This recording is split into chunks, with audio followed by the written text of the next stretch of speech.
Bonsoir. Bonsoir. Vous avez fait l'analyse des forces et faiblesses de la Cour de justice de la CEDEAO.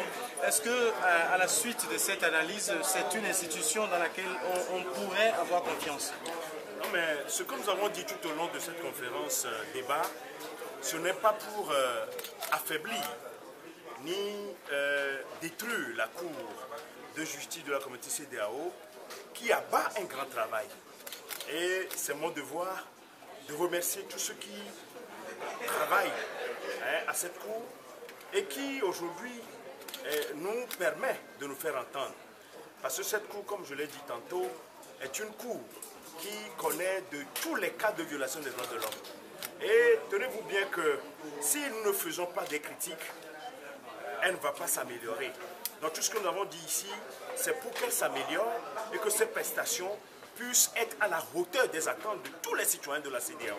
Donc ce n'est pas pour revenir sur quoi que ce soit bien l'ébranler, mais sachez que c'est pour qu'elle puisse se parfaire, c'est pour qu'elle puisse arriver à s'administrer d'une manière honorable dans l'intérêt de tous les citoyens de la CEDEAO. Donc nous sommes là aujourd'hui pour relever ses forces et ses faiblesses, proposer des pistes de solutions, parce que vous n'êtes pas sans savoir que cette Cour est aujourd'hui celle vers qui tous les citoyens de la CEDEAO courent.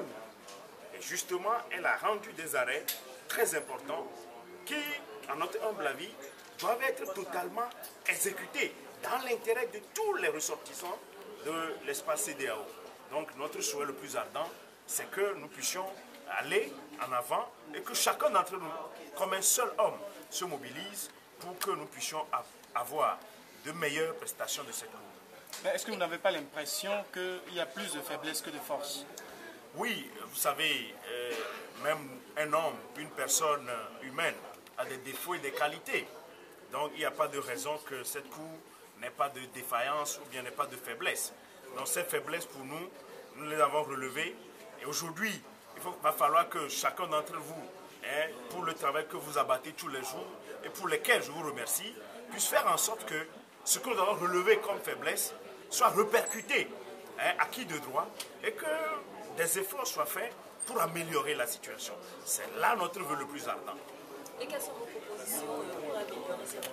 Mais nous avons par exemple dit, en ce qui concerne le fait que l'on n'arrive pas à récuser un magistrat dont l'État est parti à une affaire, et nous avons dit qu'il est important qu'une disposition soit adoptée afin que cette situation soit réglée. Parce qu'il est inadmissible que ce qui se fait à la Cour africaine des droits de l'homme et des peuples, par ailleurs même, au-delà de nos frontières africaines, ce qui se fait à la Cour européenne des droits de l'homme ne se passe pas au niveau de cette Cour.